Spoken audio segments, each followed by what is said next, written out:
welcome back. This is Dr. Betsy Greenleaf, and we're here with another episode. I am so excited that we're going to be speaking with Kate Vasquez. She is a functional medicine physician assistant, a theta healing practitioner, award winning and best selling author of Estrogen is a Bitch. Can I say that online? And founder of Radiant Health. Using functional medicine and a mindset approach, she helps ambitious women overcome stress and anxiety to embrace who they truly are, feel confident in their body, and live a life they love on purpose. Thank you so much, Kate, for being with us today. Thank you so much, Betsy, for having me on today. And it's just such an honor and blessing to be here to have this conversation. It's a conversation topic that's just near and dear to my heart, and I'm just so excited to share it with the world. How did you get into this line of work? Yeah. So as you mentioned, I am a physician assistant. So I was working in Western medicine. In fact, I've been a PA for over 10 years now, and initially started off in cardiology. Then I jumped into urgent care, a little bit ER.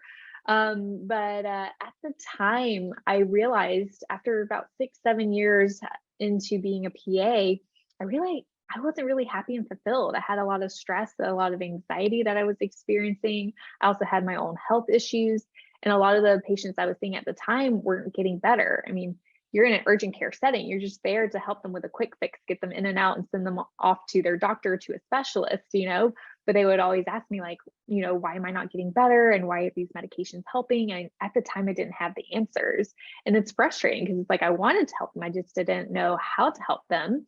But, I also had my own health issues at the time, which I kind of brushed to the side, didn't really think that they were anything to be concerned about because, they were just I thought they were mild symptoms, except they continued to get worse and worse. And as a type A high performance achiever, go getter, we kind of tend to push through the pain and the discomfort and our body telling us, hey, something's off. And so we're like, oh yeah, it's just probably stress. And what's interesting, and I say that too, is that I was going to a lot of doctors at the time for migraines. I had migraines since I was a child, and all the doctors I would go to, they would just come to the same conclusion, that it's just stress. It was the primary care, the ophthalmologist, the dentist, the neurologist, like all the doctors are like, yeah, you're just stressed. But the problem was that no one really asked me, how did I feel during that time? What was I going through? How was I coping with the stress, and give me the strategies and tools to help adapt to stress? Instead, they just wanted to, give me a pill. So I got on Prozac during physician assistant school, and I got a mouth guard for the TMJ from the dentist because the TMJ was from stress. And then even the neurologist wanted to give me like an antidepressant, which I declined. But he also suggested I walk around with my mouth slightly open. And I was like, really? I'm not going to do that. True story. And I'm just looking at him like, yeah, that's not going to happen. So all the things that the doctors were recommending, I was trying them, except walking around with my mouth slightly opened. But yeah, nothing really helped to address the anxiety, the stress, the migraines. Certain medications kept them at bay. I was prescribed Imitrex, to help, what they call it as an abortant, to treat it, at the onset. But all these were just like temporary relief, and I continued to have these symptoms. And later, as I got in, actually, as I went through college, started developing a lot of digestive issues, which continued to get worse and worse and worse. And then the anxiety just kept getting worse and worse as I went through PA school and graduated and became a PA, because I was putting so much pressure on myself to be the person that everybody expected me to be, to be the PA that everyone and the organization wanted me to be. I was constantly being surveyed, based on how I provided care, and, wanted to be the best daughter for my parents and meet their expectations of me. And then I met and married my husband. So I, had these expectations of being, the best wife for my husband. And I just, over time, like the anxiety I was experiencing, I was balling up my emotions and how I truly felt, because I felt like it wasn't safe to express how I felt and be who I really wanted to be, because I was afraid of being judged and rejected. And I never felt like I was good enough. And so I would just bottle up my emotions. But eventually I would have to release. So I would, vent out how I was feeling with my husband, and sometimes things he would say would trigger me, and so I'd end up in a mental breakdown, or we would get into arguments and disagreements all the time. And it got to a point where, he was coaching me because he could see what was possible. He wanted to help me and help me recognize, like, I didn't have to let these things affect me anymore. But I couldn't understand it at the time. I had no idea what he was it was almost like he wanted me to just let things go, and I'm like, I just can't let it go. I was constantly thinking about things over and over and over in my head, because I never felt like I was good enough as, a PA, a wife, a daughter, as a person. And I remember this day very clearly, which was like the turning point of everything. We were sitting on his ugly old leather brown couch, and I remember seeing like the pain and sadness in his eyes, and he was just very unhappy, and he said, "I don't know how much longer I can keep doing this." And when he said that, he was contemplating a divorce. It just broke my heart into a thousand pieces, because deep down inside, I knew he was my soulmate, you know? And the thought of losing him was so painful. And in that moment, I had all these thoughts like, what did I do wrong? I'm not good enough. Why couldn't I make him happy? And all these thoughts were popping up. But I was like, divorce was not an option. And it was a wake up call that I needed, because I knew if I continue to, bottle up my emotions and not take care of the anxiety, like, we were headed for a divorce. And it was the wake up call that I needed. I'm so grateful, as painful and uncomfortable that conversation was. It woke me up, and I finally, took the steps and did what I needed to do to overcome the anxiety. And so, thankfully, because he loved me very much and he wanted this to work out, he sent me to UPW, which is Unleash the Power Within by Tony Robbins. And that changed everything. So I learned about, like, my beliefs. I'm not enough, that was driving me. And then I got into functional medicine, started learning about the root cause of the imbalances in my body, worked on healing my gut, discovered I had high cortisol levels. No, surprise, surprise, from all the pressure I was putting on myself.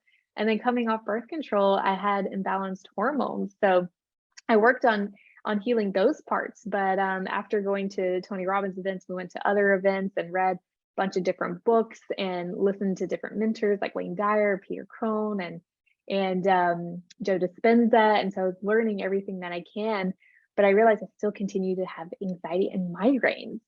And so it's been an incredible journey. But what I've learned is that there's different pieces, there's different things that are affecting, our mind, which in turn affects our body. And what I learned is that our psychology manifests physiologically. So the pain I was feeling emotionally translated into the pain I was feeling physically in my body, feeling so much pain and tension in my neck and shoulders, which was then triggering the migraine. So that's led me to be on this journey now to help others recognize how powerful their minds are, especially when it comes to healing. Like, this is the missing piece.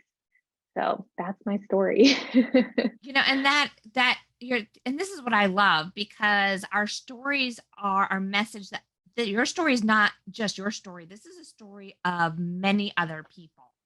Yeah. And, especially when it comes to anxiety and depression and mental health, a lot of people tend to bottle it up, because Mhm. up until recently, our society hasn't really been open about talking about this. And thank God things are Right. changing.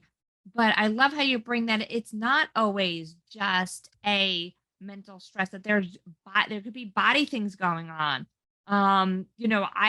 Same for myself. I had issues with anxiety after the birth of my two children, and I blamed it all on hormones, which had a small factor. Yeah. But I was shocked to find, because you don't learn this in traditional medicine, I was shocked to find Yeah. that it was really my gut imbalance that was causing a Right. majority of the issues, because 90 to 95% of your happy hormone is made in your gut. And so if we're eating a crappy diet, and then if we're stressed and all these things are throwing off the gut, we're not going to be making those hormones.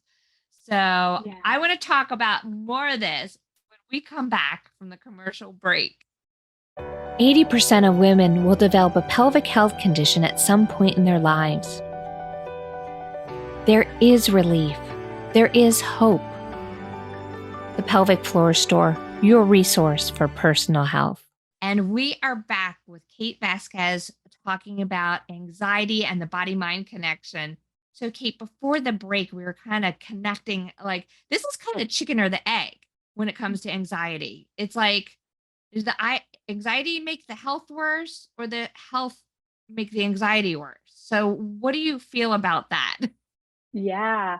Well, you made such an interesting point, like before the break, how you discovered like when you were experiencing anxiety, it wasn't just really the hormones, it was just a small piece, but it was also being driven by your gut. And so what I've come to discover is that there's this gut hormone nervous system connection. And I truly believe like everything starts in our nervous system. It starts in our brain when we have like a thought, and a thought generates a feeling, and a feeling then generates an action and thing that we do.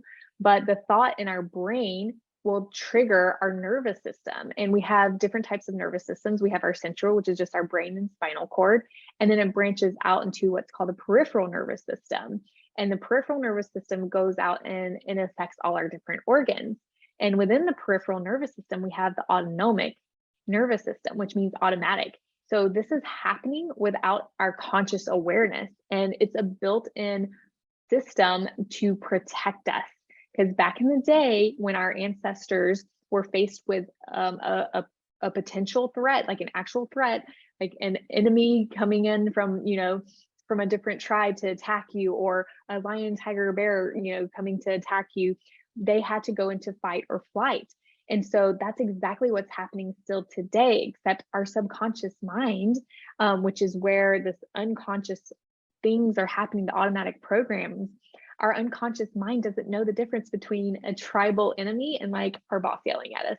Our subconscious doesn't know the difference between a tiger and bear versus like our husband upset because we forgot to take out the trash.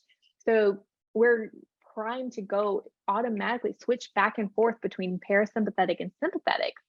And so our bodies were built and designed to mostly be in a parasympathetic state, which I call flow state. It's that rest, digest, relax state. And then switch into a sympathetic, which is that fight or flight mode when we are faced with threat. And so the problem is that most of us are not in a parasympathetic state all the time. We are constantly in that sympathetic survival state about 24/7. And that's what was happening with me. So I truly believe like the anxiety is an experience of what state your body's in. And you can really start to understand, am I in a survival state or am I in a flow state? Because when you're in survival state, when you're in that sympathetic state, your heart rate's going to increase, your breathing's going to increase, your muscles are tight and tense. So for me, now I know when my muscles get tight and tense in my neck and shoulder, upper back, that's telling me I'm going into survival state. And if I don't get out of that state, it's going to trigger a migraine. So I know that now, and medications aren't going to help it unless I, can move myself out before it gets to that point. And so we have the physical manifestations. Also, not only do your muscles get tight and tense, your heart rate and breathing increases, but your digestion slows down. Because when you're in that state, your body's not going to try to break down in food so you can absorb nutrients. No, you need to run or fight. And reproduction also, we get less blood flow, less signals, to our reproductive organs. So women in particular, it's not time to make a baby. So we're not going to be focused on producing our sex hormones. We're more focused on producing cortisol, again, so we can fight or run away. And so different things that are happening in our body, our bodies, if we're constantly under stress, constantly in that survival mode, it's using a lot of energy, it's using a lot of resources to keep us in that state. And that's why we tend to experience certain symptoms, the muscle tightness, the digestive issues, the hormonal imbalances. So irregular periods, PMS, trouble conceiving, glucose issues. So we need more glucose to fuel our muscles. So we'll have, very poor glucose response, spikes and crashes. And that's where we start to see a lot of diabetes and metabolic disorders. We'll start seeing heart issues, high blood pressure, stuff like that, if we're constantly in that state. And so the goal, and also in that state, we also feel certain emotions. So that's where the anxiety comes in. So I truly believe like when we're in that sympathetic state, that's when we start to feel the anxiety. It's our body telling us, it's our body is doing its best to cope, to keep us in that state, use all its energy and reserves, to keep us going, because we're in survival mode. So if you're feeling anxious, if you're feeling angry, if you're feeling frustrated, doubt, worry, fear, all these emotions are a sign you're in that state. So, so let's talk about the parasympathetic, because the goal is to move into that parasympathetic state. Because when we're in that state, our heart rate's slower, our breathing's slower, our muscles are more relaxed, we're able to break down, digest food. We can produce our sex hormones, estrogen, progesterone. Women are more likely to conceive, have less period problems, et cetera, et cetera. We have better glucose control. And when we're in that state, we have different emotions. We feel more happy. We feel love. We can feel joy. We're creative, feeling abundant, feeling gratitude. So that's how when you're living in a parasympathetic state, because of the emotions that you're feeling. And so if you're feeling anxious and frustrated, stressed out, doubt or worry or anger, resentment, and you're in that state most of your day, that's your clue that you're in a survival mode. And I really do believe having this awareness is key, because if you're aware you're in that survival mode, we need to get you back into that parasympathetic or flow state, because that's when healing happens. And once I was able to recognize what was happening in my body and work on getting myself back into that parasympathetic state, a lot of my issues were able to resolve. It's funny. This is something that over the years I've kind of learned myself, but I know at the same time, sometimes when you've been in that sympathetic state for so long, it's very hard to know how to live life out of that. Like it feels like awkward. Yeah. So what kind of recommendations do you have for people to try to get into that flow state? Yeah. So what I discovered is you're absolutely right. We've been conditioned to be in that survival state for so long based off what happened in the past. So I created a program called Already Enough, because a lot of the conditioning comes from our past experience, which creates certain beliefs like I'm not good enough, I'm not worthy, I'm not lovable, I'm always doing something wrong. I don't believe I can heal. So a lot of people have these beliefs, and that creates the thoughts, the feelings, and turns our sympathetic system on. And so we've been conditioned, and the goal is to move ourselves out by recognizing these thoughts, these beliefs, these triggers, this conditioning, where this is happening, where this is coming from. So we bring it from our subconscious mind into our conscious awareness, because if we're not aware, we can't do anything about it. So we bring it into our conscious mind, and then we start reprogramming our body based on, okay, how do I want to feel? So if this happens, how do I want to feel instead? In fact, the other day, I started my first program, and I started to feel a little nervous and hesitant, whereas before I was so excited talking about it. And it was so interesting to watch my body, how it responded. And I was like, oh, this is an old conditioning that I need to teach my body and reprogram. So for the future, when I create new things, I can create this new experience and how I want to feel instead. And so I linked it back. I was able to say, hey, I've been feeling excited.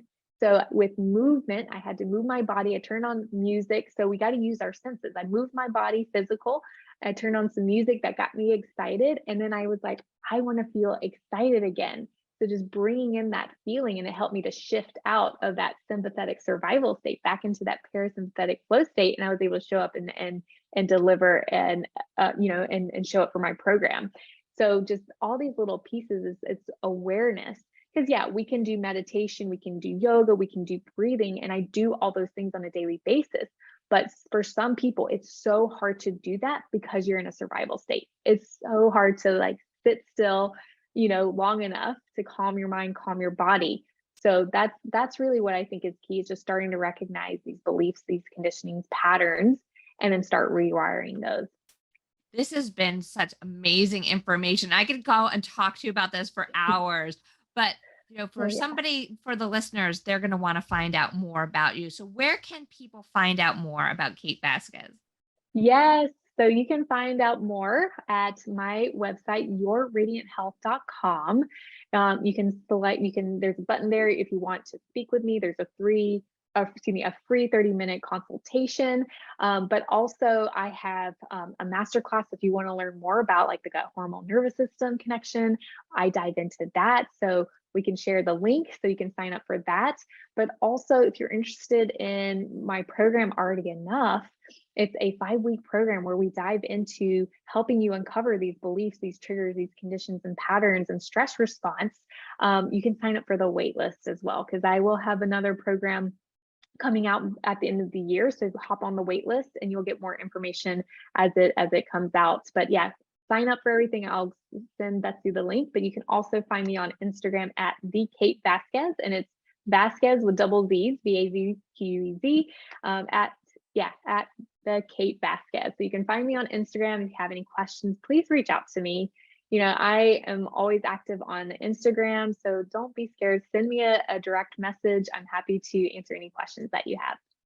Well, this is great. And it's obvious that you're so passionate about what you do. So I just want to remind everybody, go find Kate Vasquez. Make sure you follow her while you're there. Go look out for Dr. Betsy Greenleaf. Give me a follow and share this with your friends, because this information can really make difference in somebody's lives. So even if it's not something that you're going through right now, you don't know there's somebody else that is very close to you that is suffering, and this can make a huge difference. And don't forget to tune in again next week for another episode. Thank you so much, Kate, for being with us today.